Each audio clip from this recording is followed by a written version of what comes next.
Mesdames et messieurs, bonjour, bienvenue sur PPACI TV.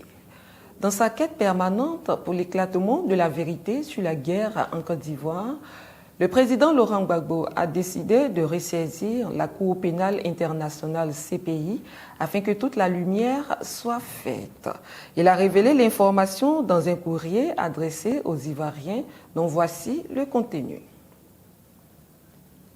Laurent Gbagbo, ancien président de la République. Tant qu'un fait n'est pas jugé totalement, il devient une injustice. Abidjan, le 8 décembre 2025. Ivoiriennes, Ivoiriens, chers amis de la Côte d'Ivoire, en 2000, l'élection présidentielle a eu lieu le 22 octobre.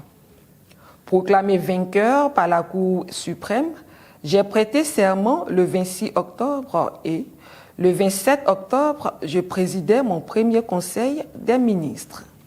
C'est au cours de ce conseil qu'on m'a annoncé la découverte d'un charnier à Yopougon. Immédiatement, j'ai dépêché sur les lieux le ministre de l'Intérieur, le ministre de la Défense et le ministre de la Justice. Beaucoup accusaient un certain nombre de gendarmes. J'ai ouvert un procès contre eux et le tribunal les a relaxés, ce qui m'a réconforté. 2 mois plus tard, les 4 et 5 janvier, le pays subissait sa première attaque avec un commando venu du nord. Ce commando a été vaincu et les survivants ont replié à la frontière burkinabé. 2 années plus tard, dans la nuit du 18 au 19 septembre 2002, un commando d'une plus grande envergure franchissait les frontières du Burkina Faso, pénétrait en Côte d'Ivoire et sémait le deuil et désolation sur son passage. Là encore, nos militaires, nos gendarmes et nos policiers se sont mobilisés et ont fait échec à la descente de ce commando. Mais nous avons observé que certains d'entre eux étaient déjà à Abidjan. Des batailles de rue ont eu lieu et nous avons pu les repousser. J'étais en visite officielle en Italie. J'ai dû écourter mon séjour italien pour rentrer au pays et être près des miens. Mais là, les rebelles ont installé un kyste à Bouaké, provoquant ainsi la partition du pays en 2. La partie sud, sous l'autorité du gouvernement légal et légitime, et la partie nord, à partir de Bouaké, sous l'autorité de la rébellion. À partir de ce moment, on a vu se mettre en place un balai diplomatique avec la conférence de la CEDEAO à Accra, qui a désigné le général Gnassingbé Eyadema comme médiateur dans la crise ivoirienne, ainsi que d'autres conférences comme Marcoussis, Kléber, Pretoria, etc. Mais le pays était divisé géographiquement. Les rebelles étaient des Ivoiriens connus. Le sergent-chef Ibé, Shérif Ousmane, Isiaka Ouattara, dit Ouattao, Tuyo Fosier, Morou Ouattara, Kone Zakaria, Loseni Fofana, Soro Guillaume, etc. D'un autre côté, Tapekoulou et ses amis, Blé Goudé, Serge Kassi, Eugène Dué, etc. organisaient de grandes mobilisations populaires contre la guerre et contre la rébellion. Voyant que tous les balais diplomatiques ne donnaient pas de résultats probants, j'ai pris sur moi, avec l'aide de Thabo Mbeki, président sud-africain, de décider de 2 choses essentielles. 1. Permettre à Alassane Ouattara de se présenter comme candidat à la prochaine élection présidentielle. 2. Engager un dialogue direct avec le chef de la rébellion Soro Guillaume pour mettre fin à la guerre. L'accord de Ouagadougou fut signé le 4 mars 2007. Après cet accord, nous avons organisé la Flamme de la Paix à Bouaké les 30 et 31 juillet 2007 pour brûler symboliquement les fusils et les armes qui avaient servi à faire la guerre. Après quoi, j'ai entrepris de faire des tournées dans le nord du pays où je n'avais pas mis les pieds depuis le début du conflit. Il ne restait plus qu'à procéder au désarmement puis aux élections. J'ai passé mon temps à réclamer le désarmement tandis que l'ONU, l'Occident et certains partis politiques ivoiriens parlaient uniquement de l'organisation des élections.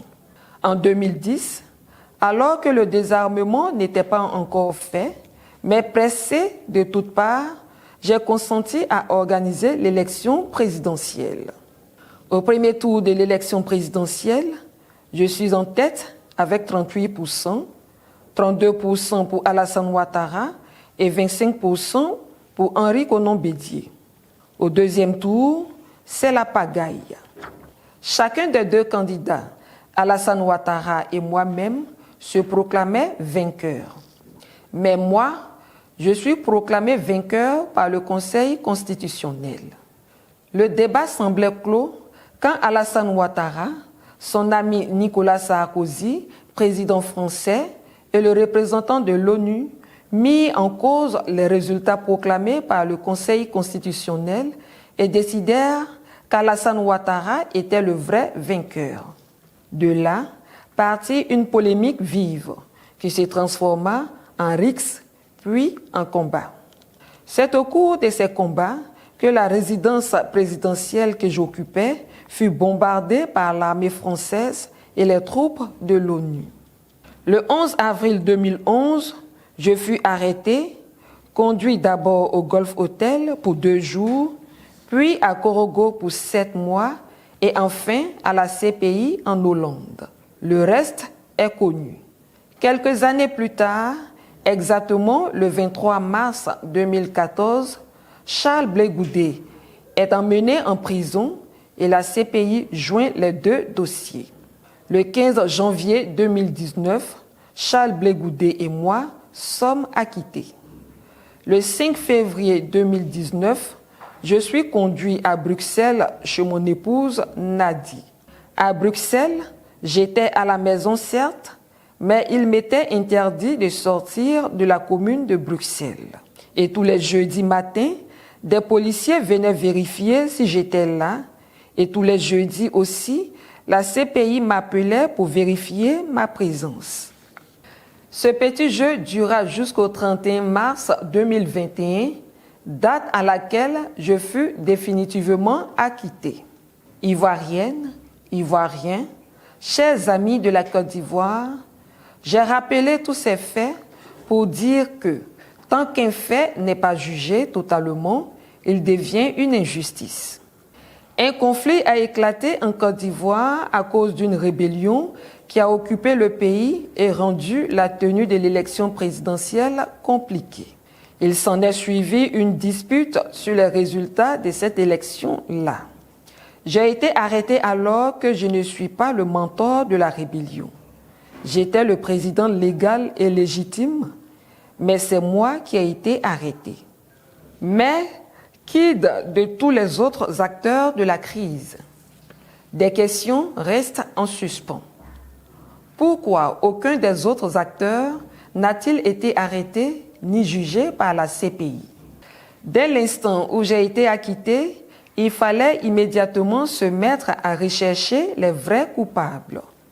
Qui a conçu et financé la rébellion? Qui a organisé le génocide Oué? Pourquoi l'ONU et l'Occident ont-ils poussé à aller à l'élection alors que le désarmement n'était pas fait? Pour toutes ces questions, j'ai demandé à mon avocat, Maître Emmanuel Altit, de ressaisir la CPI et de remettre sur la table le problème de la guerre en Côte d'Ivoire. Il faut que la vérité éclate.